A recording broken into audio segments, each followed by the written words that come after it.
বস্তুখিনি 37 ফুট তলৰ পৰা ওলাইছে মৃত্যুঞ্জয়টো হৈছে এটা compound energy Vishnu Rudra and Bagala Vishnu Hello guys, welcome to our YouTube channel. আজি আমি গৈ আছো মৃত্যুঞ্জয় মন্দিৰ। সো আমাৰ ফ্যামিলি আৰু ইহঁতৰ ফ্যামিলি তাই মোৰ মা আৰু ইহঁতৰ ফ্যামিলিও আহিছে। আমি গোটেই খোৱা মৃত্যুঞ্জয় মন্দিৰলৈ যাম। মন্দিৰটো খুবেই ডাঙৰ আৰু খুবেই ধুনীয়া। কিয় স্থাপিত তাত হ'ল, কি কাৰণে হ'ল আৰু কেইটামান মানুহৰ লগত লগ পাই আপোনালোকক তাৰ হিষ্ট্ৰীটো জনাব বিচাৰিম। বলক তাত গৈ পেলাই আমি ভিডিঅ'টো নগাঁও টাউনৰ পৰা মৃত্যুঞ্জয় মন্দিৰ পাবলৈ আপোনাক 12 কিলোমিটাৰ লাগে। গুমুঠা তিনিআলিৰ পৰা অকণমান আগলৈ গ'লে সোঁ চাইডে টাৰ্ণিং আছে, আপোনালোকে ল'ব পাৰিব। সেইপিনে গ'লে মৃত্যুঞ্জয় মন্দিৰ পোৱা যায়। গাঁৱৰ ৰাস্তা অলপ আপুনি ভিতৰি যেতিয়া যাব এই মৃত্যুঞ্জয় মন্দিৰ পোৱা যায়। আমি আহি পাইছোঁহি, খুবেই ভাল লাগিছে দূৰৰ পৰা দেখি, ডাঙৰ বিশাল। আমি তাত গৈ পেলাই আপোনালোকক নামি পেলাই দেখাই আছোঁ। নামাৰ পিছতে আমি তাই ক'লে কি আমি পূজা কৰিবলৈ থালি আৰু মালা আৰু ধূপ কিনি লয়, চ' সেইখিনি আমি কিনিলোঁ। তাৰপিছত আগবাঢ়ি আহিলোঁ। আগবাঢ়ি অহাৰ পিছত মন্দিৰটো বিশাল দেখি খুব ভাল লাগিছে। চ' সেই গাইজ আমি এতিয়া মন্দিৰ পাই গৈছোঁ। আজি খুবেই ৰ'দ, পূৰা গৰম হৈ আছে। চাওক মন্দিৰটো কিমান বিশাল আৰু ডাঙৰ। এতিয়া আমি মন্দিৰ সোমোৱাৰ আগত আমাৰ হিষ্ট্ৰীটো জানিব বিচাৰিম। মানুহবিলাকৰ ওচৰত যাম, যোন আছে। মই কথা পাতি ৰাখিছোঁ, এওঁৰ ওচৰলৈ যাম, আপোনাক সেইটো ক্লিপ দেখাম। এওঁহে গোটেই মন্দিৰৰ এয়া স্থাপন কেনেকৈ কৰিছিল, কিয় কৰিছিল, ইয়াত এই গোটেইখিনি কথা কোৱা হ'ব। বহু বছৰ আগতে ইয়াত এই যজ্ঞ হৈছিল, মৃত্যুঞ্জয় যজ্ঞ। বাবা ভিক্ষুগিৰিয়ে আহি ক'লে আমাক ইয়াত মৃত্যুঞ্জয় যজ্ঞ আগতে হৈছে আৰু ইয়াত মৃত্যুঞ্জয় মন্দিৰ স্থাপন হ'ব।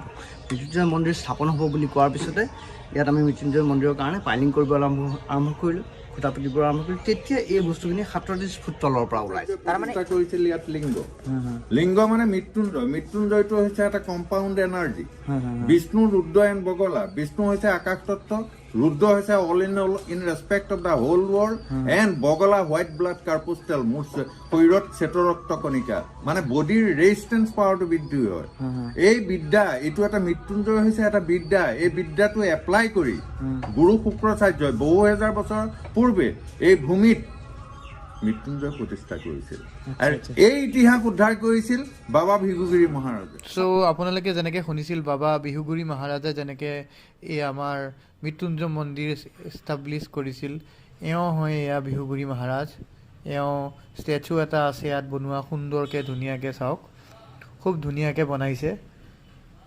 খুবেই ভাল লাগিছে চাই পেলাই এওঁকো। তাৰপিছত তাই আৰু মই মন্দিৰৰ ভিতৰত প্ৰৱেশ কৰিবলৈ ওলাইছিলোঁ। প্ৰথম আমি সোমাই পেলাই দুইটাই ঘণ্টাটো বজালোঁ। ঘণ্টাটো সোমাই সেৱা কৰি পেলাই আমি ভিতৰলৈ গ'লোঁ। ভিতৰখন খুবেই ধুনীয়া, কেমেৰা কৰিব পটককৈ নিদিয়ে, তেতিয়াও মই অলপ যিমান পাৰোঁ আপোনালোকক দেখাব বিচাৰিছোঁ। বহুত আকৃতি আৰু ধুনীয়া, সৰস্বতী মা, ব্ৰহ্মদেৱতা, বিষ্ণু দেৱতা, চব ভগৱান আকৃতি আঁকা আছে।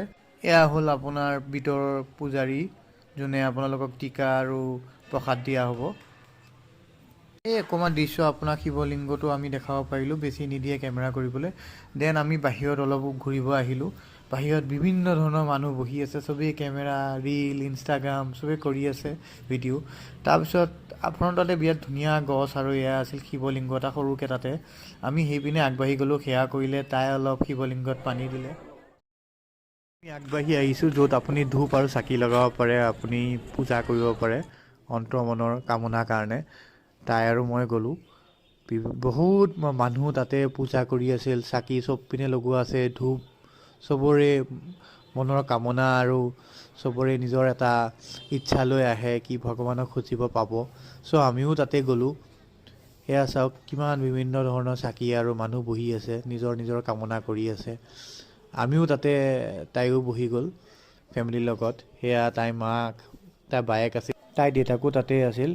তাৰপিছত সিহঁতে বহি পেলাই আপোনাৰ চাকি জ্বলালে, ধূপ লগালে, নিজৰ কামনা আৰু প্ৰাৰ্থনাখিনি কৰিলে।